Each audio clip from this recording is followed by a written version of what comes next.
Welcome back. You're watching News X. I'm Rishabh Gulati. Breaking developments coming in from. देखना है कि क्या परिणाम आते हैं। संकेत साफ है, अब दुनिया केवल पश्चिमी देशों के नियंत्रण में नहीं रहेगी। एक ऐसी नई व्यवस्था उभरने के संकेत हैं, जिसमें व्यापार और स्थानीय मुद्राएं अमेरिकी डॉलर की ताकत को चुनौती देने का दम भर रही हैं। इस सुंदर कड़ी को और मजबूती देने के लिए प्रधानमंत्री प्रचंड जी और मैंने निश्चय किया है कि रामायण सर्किट से संबंधित परियोजनाओं में तेजी लाई जानी चाहिए। हम अपने रिश्तों को हिमालय जितनी ऊंचाई देने के लिए काम करते रहेंगे और इसी भावना से हम सभी मुद्दों का, चाहे बाउंड्री का हो या कोई और विषय, सभी का समाधान करेंगे। बॉर्डर मैनेजमेंट के संबंध में सहमति बनी। कैलाश मानसरोवर यात्रा फिर से शुरू की। दोनों देशों के बीच डायरेक्ट फ्लाइट भी फिर से शुरू की जा रही है।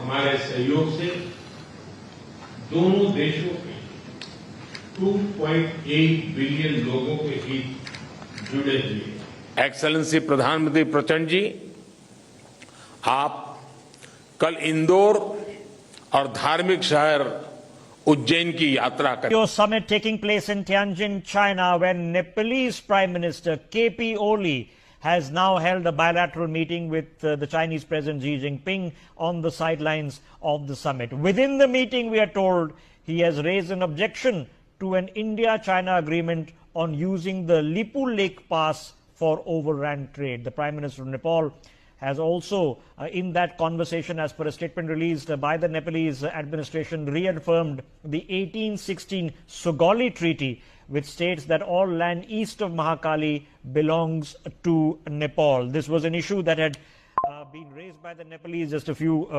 days ago before this summit meeting started. India's Foreign Ministry, the Ministry of External Affairs, has already responded to this, that the Lipu Lake trade has been going on for an established strength of time, but he's raised this issue there. So you can clearly understand that in this present moment, if you were sitting and observing it from a New Delhi prism, had Nepalese Prime Minister Oli been meeting with Xi Jinping independently, is not something that we would have been thrilled with. What has happened between Chinese influence in Nepal, or at least attempted influence in Nepal in the past few years, has been very troubling. The Chinese are trying to build infrastructural railroads, road links via Tibet into Nepal.